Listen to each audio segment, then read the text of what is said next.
অর্থবছরের প্রথম মাস জুলাইয়ে পণ্য রপ্তানি থেকে আয় হয়েছে 472 কোটি 74 লাখ ডলার।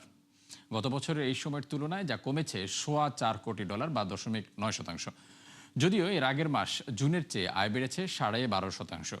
রপ্তানি উন্নয়ন ব্যুরো ইপিবির তথ্য বলছে প্রায় 2% কমে সবচেয়ে বেশি $388.67 লাখ এসেছে তৈরি পোশাক থেকে, যা মোট রপ্তানির 82%-এর বেশি। দ্বিতীয় সর্বোচ্চ $13 কোটি এসেছে চামড়া ও চামড়াজাত পণ্য থেকে। হালকা প্রকৌশল, হোম টেক্সটাইল, চামড়া ও চামড়াজাত পণ্য রপ্তানির সামান্য বাড়লেও নেতিবাচক প্রবৃদ্ধি ছিল কৃষি, হিমায়িত মাছসহ বেশিরভাগ পণ্যে। যুক্তরাষ্ট্রের বাজারে শুল্ক চুক্তির সুবিধা তুলতে পারেনি বাংলাদেশ। বিপরীতে সবচেয়ে বেশি 15% রপ্তানি বেড়েছে ভারতে, আর সৌদি আরবে বেড়েছে 10.5%-এর বেশি। মাত্র 6 মাসের মাথায় দ্বিতীয় মুক্ত বাণিজ্য চুক্তির পথে বাংলাদেশ। মঙ্গলবার ঢাকায় সই হতে যাচ্ছে দক্ষিণ কোরিয়ার সাথে সমন্বিত অর্থনৈতিক অংশীদারিত্ব চুক্তি সিইপিএ, যার মাধ্যমে আমদানি রপ্তানিতে শুল্কমুক্ত সুবিধা ছাড়াও থাকছে বিনিয়োগ, প্রযুক্তি সহায়তা ও বন্দর ব্যবস্থাপনায় দক্ষতা বাড়ানোর সম্ভাবনা। ফলে এই উদ্যোগকে ইতিবাচক হিসেবে দেখছেন বিশেষজ্ঞরা, তবে পরামর্শ দিচ্ছেন স্বার্থবিরোধী কিছু না করার। আরও জানাচ্ছেন মইনুল হাসান।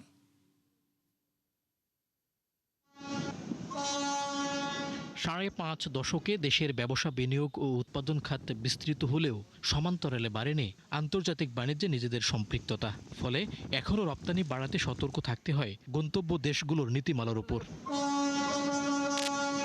কয়েক বছর ধরেই এলডিসি উত্তরণ সামনে রেখে চিন্তা বাড়ছে উদ্যোক্তাদের, যে কারণে প্রথমবারের মতো পূর্ণাঙ্গ মুক্ত বাণিজ্য চুক্তি করা হয় জাপানের সাথে, যাতে জাপানের বাজারে তৈরি হয়েছে প্রায় 7,500 পণ্যের শতভাগ শুল্কমুক্ত প্রবেশাধিকার। বিপরীতে বিশেষ সুবিধা দেয়া হয় জাপানকেও। আর এবার সেই ধারাবাহিকতায় সমন্বিত অর্থনৈতিক অংশীদারিত্ব চুক্তি হতে যাচ্ছে দক্ষিণ কোরিয়ার সাথে, যা হবে বাংলাদেশের জন্য দ্বিতীয় মুক্ত বাণিজ্য চুক্তি। দক্ষিণ কোরিয়া গ্লোবালি তার সিলিকন, সেমিকন্ডাক্টর, 5G টেকনোলজিস, এই ধরনের প্রযুক্তির জন্য বিখ্যাত।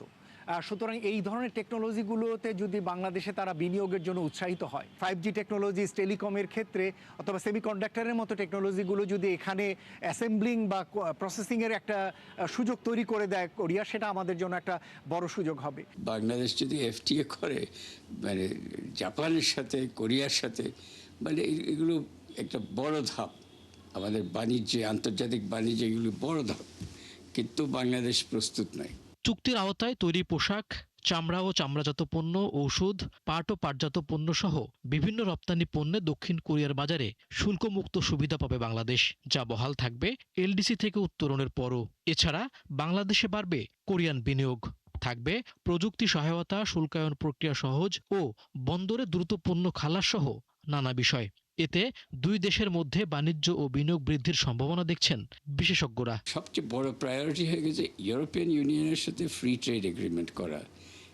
ইউরোপিয়ান ইউনিয়নের সাথে ওই ইপিএ করে লাভ হবে না, ওদের সাথে একদম ফ্রি ট্রেড এগ্রিমেন্ট করতে হবে। এখন এই যে আমেরিকার সাথে যে একটা ইউএস বাংলাদেশ যে রেসিপ্রোকাল ট্রেড এগ্রিমেন্ট হয়ে গেছে, এই ট্রেড, এই আরটিএটাতে কিন্তু আমেরিকার সাথে যা ট্রেড হচ্ছে এগুলো সব শূন্য হয়ে যাবে। সো এটা যদি বাংলাদেশ করতে পারে, যদি এই এগ্রিমেন্টে রাজি হয়, তাহলে তো বাংলাদেশ ইউরোপিয়ান ইউনিয়নের সাথে ফ্রি ট্রেড এগ্রিমেন্ট করতে পারবে। অন্যান্য দেশের সাথে, জাপান আর কোরিয়ার সাথে যেটা সিপিএ করেছে, ওটাকেও এফটিএ করে ফেলতে পারে। আমরা যেমন মার্কেট অ্যাক্সেস চাই, একইভাবে এই উন্নত দেশগুলো বা উন্নয়নশীল দেশগুলো আমাদের বাজারে তার পণ্যের মার্কেট অ্যাক্সেস চাইবে। সুতরাং আমরা কোন ধরনের পণ্যের মার্কেট অ্যাক্সেস দিচ্ছি এবং সেটা আমাদের বাজারের জন্য সহায়ক কিনা, বা সেটা আমাদের ক্ষুদ্র মাঝারি উদ্যোক্তা তাদের জন্য সহায়ক কিনা, বা সামগ্রিকভাবে বাজারের জন্য সহায়ক, সেটা যেন সরকার সচেতন থাকেন। বর্তমানে বাংলাদেশ ও দক্ষিণ কোরিয়ার বাণিজ্যের পরিমাণ $139 কোটি, যাতে আমদানির পাল্লাই ভারী। এই দুই দেশের বাইরে নেপালের সাথেও চলছে আলোচনা। তালিকায় আছে ইউরোপীয় ইউনিয়ন। মইনুল হাসান, ৭১, ঢাকা। দর্শক, দক্ষিণ কোরিয়ার সাথে মুক্ত বাণিজ্য চুক্তি নিয়ে আলোচনার জন্য এই মুহূর্তে আমাদের সাথে যুক্ত হচ্ছেন গবেষণা সংস্থা র্যাপিডের নির্বাহী পরিচালক ডক্টর আবু ইউসুফ। আমরা যাচ্ছি তার কাছে। ডক্টর আবু ইউসুফ, আপনাকে ৭১ বিজনেসে আমরা স্বাগত জানাচ্ছি। শুরুতেই আমরা আপনার পর্যবেক্ষণটা জানতে চাই যে দক্ষিণ কোরিয়ার সাথে যে মুক্ত বাণিজ্য চুক্তি হচ্ছে সে বিষয়ে আপনার পর্যবেক্ষণ কি, সেটা জানতে চাই। জি, এটি খুবই একটি ভালো উদ্যোগ। আপনারা জানেন যে আমাদের যেহেতু এলডিসি গ্র্যাজুয়েশন প্রাককালে এই ধরনের উদ্যোগ আমাদের এফডিআই বিশেষ করে ফরেন ডিরেক্ট ইনভেস্টমেন্টের ক্ষেত্রে একটা বড় ধরনের ভূমিকা পালন করবে। আপনারা জানেন যে জাপানের সাথে যেহেতু আমাদের প্রথম চুক্তিটা হয়েছে কম্প্রিহেন্সিভ ইকোনমিক পার্টনারশিপ এগ্রিমেন্ট, তো সেইটার আলোকেই যেহেতু দক্ষিণ কোরিয়ার সাথে বাংলাদেশের বাণিজ্য আহ, একটা হিউজ পটেনশিয়ালিটি আছে, যদিও আমাদের as a net importer country হিসেবে আমাদের ইম্পোর্টটা বেশি এক্সপোর্টের ক্ষেত্রে, বাট আমরা যদি এই দক্ষিণ কোরিয়ার সাথে বিশেষ করে এফডিআই কে আমরা অ্যাট্রাক্ট করতে পারি, তাহলে আমাদের এই এক্সপোর্ট বাড়ানোর ক্ষেত্রে অনেক বড় ধরনের ভূমিকা পালন করবে। আর এই যে চুক্তিটা হতে যাচ্ছে, এই চুক্তির ক্ষেত্রে আমাদের সার্ভিসের ক্ষেত্রেও আসলে একটা বড় ধরনের, শুধুমাত্র ট্রেড না, সার্ভিসের ক্ষেত্রে, প্রযুক্তির ক্ষেত্রে, বিভিন্ন ধরনের এক্সচেঞ্জ, ক্যাপাসিটি বিল্ডিং এর ক্ষেত্রে অনেক বড় ধরনের ভূমিকা পালন করবে। আর এই আমরা জানি যে আমাদের ট্রেড কম্পিটিটিভনেস বা এক্সপোর্ট কম্পিটিটিভনেস এটি বাড়াতে গেলে এই ধরনের চুক্তির আসলে কোনো বিকল্প নাই। তো সেক্ষেত্রে দেখা যাক, যেটি মঙ্গলবারে যে চুক্তিটা স্বাক্ষরিত হতে যাচ্ছে, তো সেটি বাংলাদেশের ক্ষেত্রে আমি মনে করি যে যেহেতু জাপানের সাথে হয়েছে, দক্ষিণ কোরিয়া এবং আরো অনেকগুলো দেশের সাথে যেহেতু প্রক্রিয়াধীন আছে, একটা বড় সিঙ্গাপুরের সাথে আছে বা অন্যান্য দেশের সাথে যে প্রক্রিয়াধীন আছে এই economic comprehensive economic partnership agreement, সেটি এক্সপোর্ট কম্পিটিটিভনেস, বিশেষ করে ট্রেড কম্পিটিটিভনেস বাড়ানোর ক্ষেত্রে একটা বড় ধরনের ভূমিকা পালন করবে। এই ধরনের উদ্যোগ অন্যান্য দেশের সাথেও আশা করি আমাদের অব্যাহত থাকবে। একটা বিষয় কি, আমরা যখন এই ধরনের এফডিআই যদি আমরা অ্যাট্রাক্ট করতে পারি, তাহলে আমাদের কর্মসংস্থান, যে এটা একটা আমাদের বিরাট একটা মানে আমাদের এমপ্লয়মেন্ট যেহেতু একটা স্লাগিশ মানে এমপ্লয়মেন্ট, সুতরাং এই এমপ্লয়মেন্ট জেনারেশন ক্রিয়েটের ক্ষেত্রে একটা বড় ধরনের ভূমিকা পালন করবে। তো আশা করছি আমরা উইন উইন সিচুয়েশন, যেখানে বাংলাদেশ এবং দক্ষিণ কোরিয়া উভয় দেশই এখানে, যেটা ট্রেড, যেহেতু আমরা জানি যে trade makes everyone better off, সেই ক্ষেত্রে একটা বড় ধরনের মাইলস্টোন হিসেবে কাজ করবে। ডক্টর আবু ইউসুফ, আমরা যেটা সংক্ষেপে আপনার কথার ধারা যদি বলি, এই চুক্তি বড় কোনো দেশের সাথে অবশ্যই সহায়ক হিসেবে কাজ করবে। পাশাপাশি আরেকটি বিষয় জানতে চাই, সেটি হচ্ছে যে আমাদের রপ্তানির বিষয়টি। আমরা দেখলাম যে অর্থ বছরের প্রথম মাসে রপ্তানিতে একটা বড় ধাক্কা এসেছে, 1% কমে গেছে প্রবৃদ্ধি।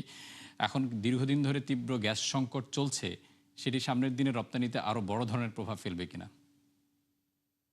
জি, আসলে আপনারা জানেন এই রপ্তানিটা আমরা দেখছি যে যদিও গত অর্থ বছরের সাথে এই অর্থ বছরের এক্সপোর্ট সামান্য কমেছে, বাট আমরা যদি একটু অর্থ বছর থেকে অর্থ বছর তুলনা করি, কিন্তু আমরা যদি গত 6 মাস বা প্রান্তিকের হিসাবে তুলনা করি, আমাদের বিভিন্ন ক্ষেত্রেই রপ্তানিটা একটু নেতিবাচক প্রবণতা দেখা যাচ্ছে।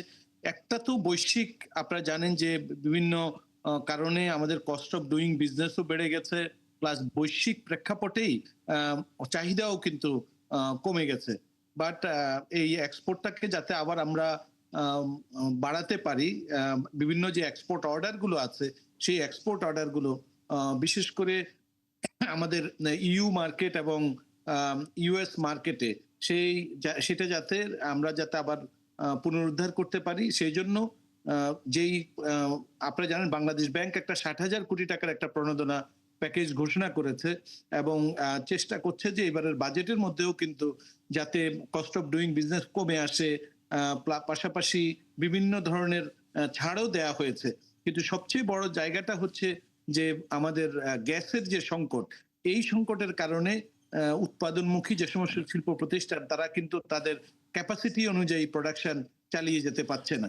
তো ডক্টর আবু সেই ইউসুফ, জায়গাটা আমরা সরকারকে আমি মনে করি একটা মানে প্রায়োরিটি বেসিসে, যাতে এই গ্যাসের সংকট না হয়, বিদ্যুৎ, জ্বালানি, যেগুলো হচ্ছে আসলে একটা মানে শিল্প প্রতিষ্ঠানের প্রাণ শক্তি, ডক্টর আবু ইউসুফ, এগুলোকে প্রায়োরিটি অনুযায়ী আসলে সময় দেখতে হবে। স্বল্পতায় খুব সংক্ষেপে একটু জানতে চাই যে জ্বালানি সংকট মোকাবেলায় সরকারের দৃশ্যমান কোনো পদক্ষেপ আপনি দেখতে পান কিনা, খুব সংক্ষেপে।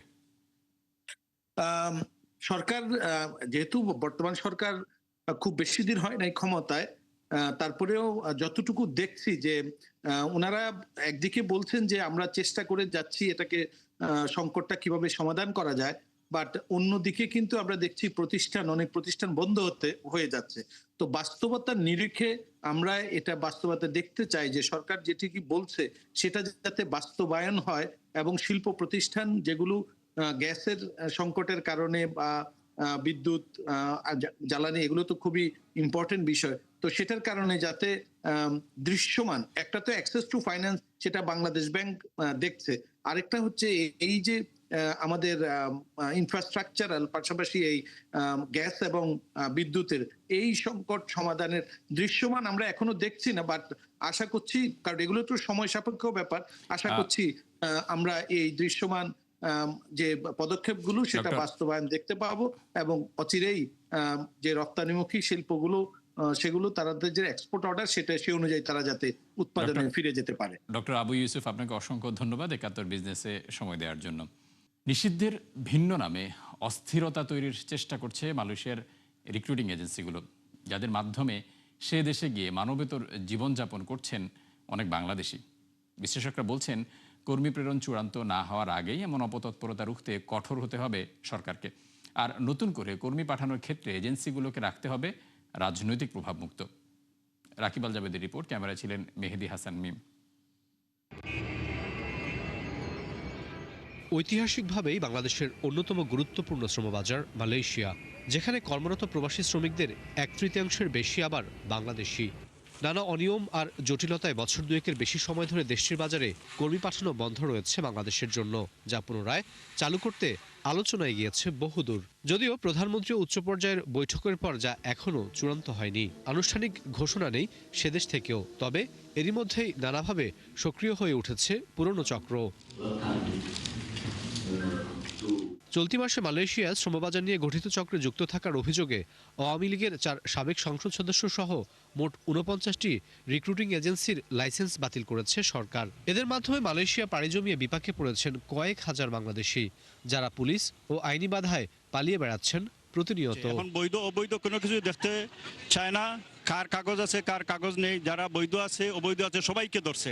ইমিগ্রেশন পুলিশ ওনাদের পিছু নিয়ে ওদেরকে ধাওয়া দিয়ে গ্রেফতার করতে দেখলাম আমি। এটা নিয়ে একটা আতঙ্ক সৃষ্টি হয়। সবার একটু সতর্ক হওয়া উচিত, স্পেশালি কাগজপত্রের ক্ষেত্রে আমাদের যাদের আন্ডারে ভিসা তাদের সাথে যোগাযোগ রাখা উচিত। প্রবাসী কল্যাণ ও বৈদেশিক কর্মসংস্থান মন্ত্রণালয় লাইসেন্স বাতিল করার পরও ভিন্ন নামে প্রতারণায় জড়ানোর চেষ্টা করছে অনেক এজেন্সি বলে অভিযোগ খোদ বাইরার। তাই বিরাট এই বাজার বাঁচাতে কেবল প্রজ্ঞাপন দিয়ে নিষিদ্ধ না করে আরও কঠোর পদক্ষেপের দাবি জানিয়েছেন এই ব্যবসায়ী নেতা।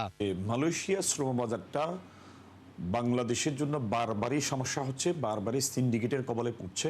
মালয়েশিয়াতে শ্রমিক প্রেরণকারী অন্য 14টা কান্ট্রি যেভাবে মালয়েশিয়া শ্রমিক প্রেরণ করে, ঠিক একইভাবে একই কায়দায় বাংলাদেশ থেকেও যেন সিন্ডিকেটবিহীনভাবে সকল বৈধ রিক্রুটিং এজেন্সি যেন সেখানে সম্পৃক্ত হতে পারে, শ্রমিক পাঠাইতে পারে। আমার ধারণা যে সারা দেশ জুড়ে এই প্রতারক চক্র কাজ করছে এবং সবচেয়ে বড় সমস্যা হয় যে এই কোম্পানিগুলো লাইসেন্স বাতিল হয়ে যায়, কিন্তু ওই মানুষগুলোর কোনো শাস্তি হয় না, যার ফলে তারা অন্য নামে আবার কোম্পানি খুলেন বা অন্য কোনো কারোর সাথে যুক্ত হয়ে যান, হয়ে গিয়ে তারা এই সমস্ত কাজ শুরু করেন, কোটি কোটি টাকা হাতিয়ে নেন এবং সেটাই এখন শুরু হয়েছে আবার।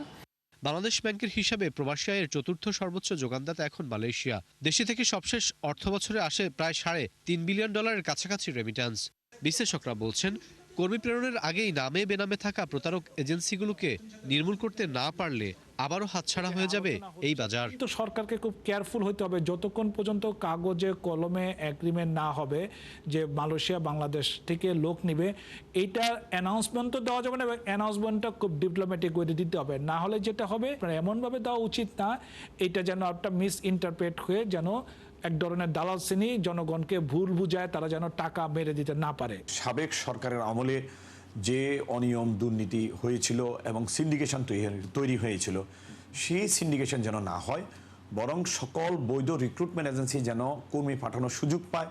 প্রয়োজনে সরকারের যে যৌক্তিক খরচ এবং এই যৌক্তিক খরচটা মেনটেইন করার জন্য একটা মেকানিজম তৈরি করে। নতুন করে মালয়েশিয়ায় বাজার চালু হলে দেশটিতে কমপক্ষে 2 লাখ কর্মী প্রেরণ করা যাবে বলে আশাবাদ বাইরার।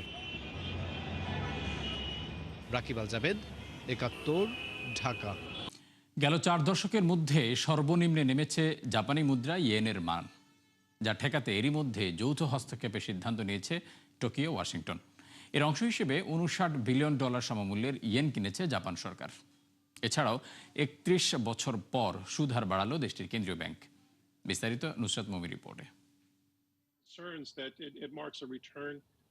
4 দশকের মধ্যে সর্বনিম্নে নেমেছে জাপানি মুদ্রা ইয়েনের মান, যা ঠেকাতে যৌথভাবে হস্তক্ষেপের সিদ্ধান্ত নিয়েছে জাপান যুক্তরাষ্ট্র। ধারণা করা হচ্ছে এরই মধ্যে নিউ ইয়র্কের বাজার থেকে $59 বিলিয়ন সমমূল্যের ইয়েন কিনেছে ব্যাংক অব জাপান। প্রয়োজনে ভবিষ্যতে আবারও হস্তক্ষেপের আগাম ঘোষণা দিয়েছে জাপানের অর্থ মন্ত্রণালয় ও মার্কিন অর্থমন্ত্রী স্কট বেসেন্ট। বিশ্বের অন্যতম বড় বিদেশি বিনিয়োগকারী দেশ জাপানের মুদ্রা ইয়েন ব্যবহৃত হয় চতুর্থ বৃহত্তম রিজার্ভ কারেন্সি হিসেবে। এছাড়াও মার্কিন ট্রেজারি বন্ডে বিপুল বিনিয়োগ করে জাপান সরকার, ব্যাংক ও বহু আর্থিক প্রতিষ্ঠান। ফলে জাপানের আর্থিক বাজারের অস্থিরতা তৈরি হলে নেতিবাচক প্রভাব পড়ে যুক্তরাষ্ট্রের আর্থিক ব্যবস্থাতেও। তাই নিজেদের স্বার্থেই জাপানি মুদ্রা ইয়েন স্থিতিশীল রাখতে হস্তক্ষেপ করে মার্কিন প্রশাসন। বৈদেশিক মুদ্রা বাজারে সবচেয়ে বেশি লেনদেন হয় ডলার এবং ইয়েন। ফেডারেল রিজার্ভ সুদ হার বাড়ালে মার্কিন বন্ডে বিনিয়োগে রিটার্ন বাড়ে। অন্যদিকে দীর্ঘদিন ধরে খুব কম বা প্রায় শূন্য সুদের হার বজায় রেখেছে ব্যাংক অব জাপান। তাই অসংখ্য বিনিয়োগকারীরা ইয়েনে কম সুদে ঋণ নিয়ে ডলারে বিনিয়োগ করেন। এতে ডলারের চাহিদা বাড়ে। মার্কিন ট্রেজারি বন্ডে জাপানি বিনিয়োগে সহজে ঋণ পায় ওয়াশিংটন, আর নিরাপদ বিনিয়োগ থেকে আয় করে টোকিও। তাই ইয়েনের মান বেশি পড়ে গিয়ে জাপানের সরকারি বন্ড বিক্রির চাপ বেড়ে গেলে মার্কিন প্রশাসনের ঋণ নেওয়ার ব্যয়ও বেড়ে যেতে পারে। অন্যদিকে পতন ঠেকাতে 31 বছর পর সুদের হার বাড়িয়েছে ব্যাংক অব জাপান। তাই ইয়েনের মান স্থিতিশীল রাখতে যুক্তরাষ্ট্রের এত আগ্রহ। দুই দেশের যৌথ হস্তক্ষেপের ঘোষণার পরপরই ডলার প্রতি 164 থেকে কমে 155-তে নামে ইয়েনের দর। এর আগে 2011 সালে সুনামি ও ভূমিকম্পের পর ইয়েন অতিরিক্ত শক্তিশালী হলে যৌথভাবে সামাল দেয় জাপান ও যুক্তরাষ্ট্র। নুসরাত মৌমি, 71। দর্শক, 71 বিজনেসে এই ছিল এখনকার মতো। সরাসরি সংবাদ অনুষ্ঠান দেখতে চোখ রাখুন 71-এর ফেসবুক পেজ এবং সাবস্ক্রাইব করুন 71-এর ইউটিউব চ্যানেল। থাকুন 71-এর সাথে।